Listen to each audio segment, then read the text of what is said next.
15 अगस्त 1947 का नाम सुनते ही आपके दिमाग में सबसे पहले क्या आता है? लहराता हुआ तिरंगा, देशभक्ति के गीत या फिर सड़कों पर जश्न? बिल्कुल। लेकिन यहां एक बहुत ही गहरा सवाल उठता है। उस दिन जब देश सच में आजाद हुआ, उस वक्त आम लोगों के दिलों में असल में क्या चल रहा था? ये समझना बहुत जरूरी है कि उस दिन की जो असल सच्चाई थी ना, वो हमारी आज की सोच से कई ज्यादा जटिल और उलझी हुई थी। सच तो ये है कि वो दिन एक साथ दो बिल्कुल अलग अलग छोरों पर खड़ा था। ये अपार गर्व का दिन तो था ही, लेकिन साथ ही ये अकल्पनीय दर्द का भी दिन था।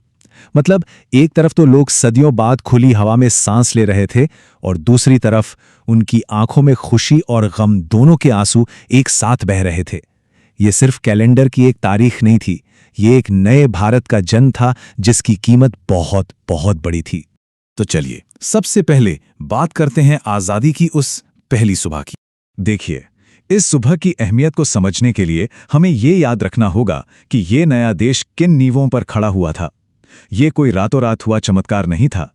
ये सदियों से देखे जा रहे एक बहुत बड़े सपने का नतीजा था। भगत सिंह, सुभाष चंद्र बोस और रानी लक्ष्मीबाई जैसे शूरवीरों ने जो सपना देखा था, उसके लिए उन्होंने अपना सब कुछ लुटा दिया।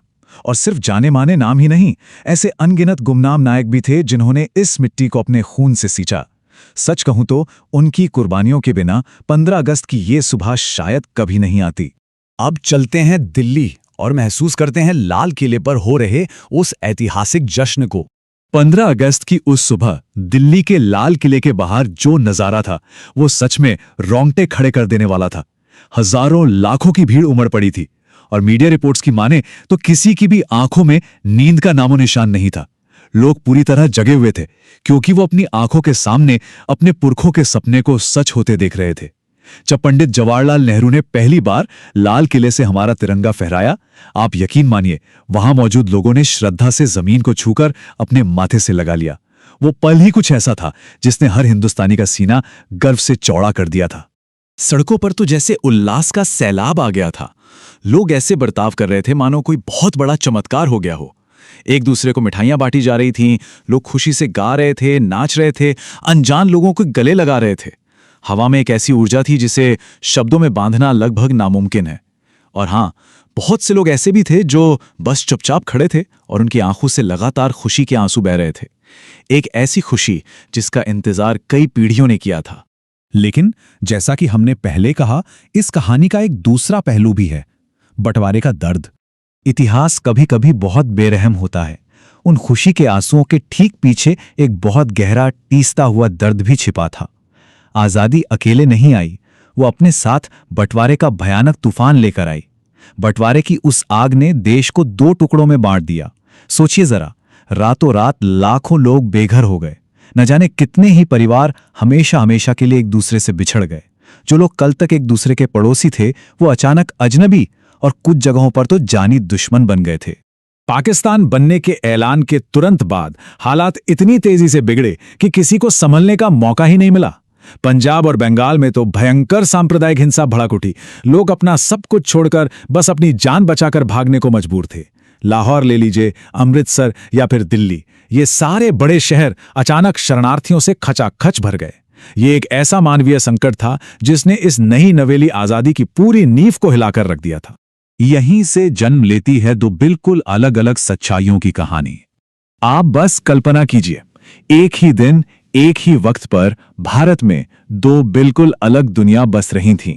एक तरफ तो उम्मीद का चरम प्रकाश था, तो दूसरी तरफ मौत का गहरा अंधकार। जहां दिल्ली की सड़कों पर आजादी का जश्न था, शान से तिरंगा लहरा रहा था, वहीं ठीक उसी वक्त रेलवे स्टेशनों पर ऐसी ट्रेनें आ रही थीं जो लाशों से अटी पड़ी थीं। ये सोचकर ही दिल दहल जाता है कि कैसे एक नए देश की शुरुआत इतने खौफनाक और भारी विरोधाभास के बीच हो रही थी।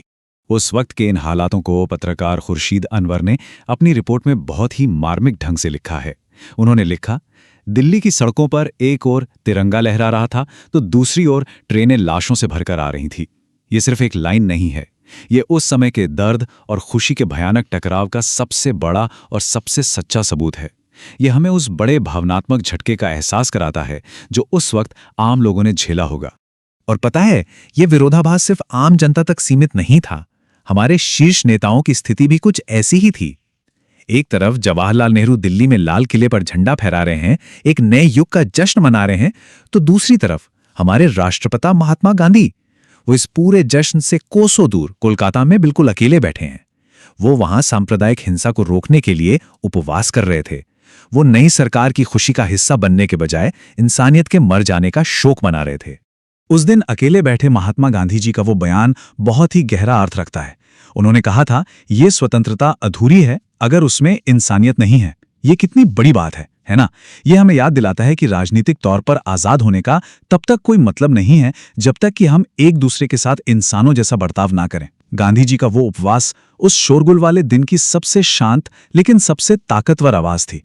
इन सबके बीच एक और चीज थी जो बहुत अहम थी, प्रेस की भूमिका। अब आप सोच रहे होंगे कि इतने बड़े देश में जहां लोग इतने दूर दूर बसे थे, उन तक ये सारी जानकारी पहुंच कैसे रही थी? 1947 में प्रेस की भूमिका बहुत ही निर्णायक थी। अखबारों ने इस ऐतिहासिक दिन के लिए अपने खास संस्करण छापे। उन्होंने नेताओं के भाषणों को विस्तार से पब्लिश किया। प्रेस ही वो जरिया था जिसने इस दोहरी वास्तविकता को, यानी आजादी की खुशी और देश के बिगड़ते हालात, दोनों को देश की हर गली हर मोहल्ले तक पहुंचाया। तो अंत में सवाल यही है, क्या थी इस आजादी की असली कीमत? सच कहूं तो 15 अगस्त की वो सुबह सिर्फ एक देश का उदय नहीं था। उस दिन हवा में भावनाओं का एक पूरा बवंडर था। एक और नई नवेली आजादी का वो अपार गर्व था, तो वहीं दूसरी ओर इस नए देश के भविष्य को लेकर भारी चिंताएं भी थीं। बंटवारे का वो गहरा घाव हर किसी के दिल में चुभ रहा था, और साथ ही एक आजाद मुल्क के रूप में नई जिम्मेदारियों का भारी बोझ भी कंधों पर आ गया था। हम और आप आज जो भी प्रगति देख रहे हैं ना, वो इसी खुशी, दुख और बेइंतहा बलिदानों की ठोस नींव पर खड़ी है। तो जाते जाते ये एक्सप्लेनर हमारे सामने एक बहुत ही विचारणीय प्रश्न छोड़ जाता है। आज जब हमारा देश इतनी तेजी से आगे बढ़ रहा है, तो ये हम सबका फर्ज है कि हम इस मिली हुई आजादी की असल कीमत को समझें, और उससे भी बड़ी बात, उन अनगिनत कुर्बानियों का सम्मान करते हुए हम इस स्वतंत्रता को और ज्यादा मजबूत और मानवीय कैसे बनाएं, इस पर विचार जरूर कीजिएगा। हमारे इस खास एक्सप्लेनर से जुड़ने के लिए आपका बहुत बहुत धन्यवाद। जय हिंद।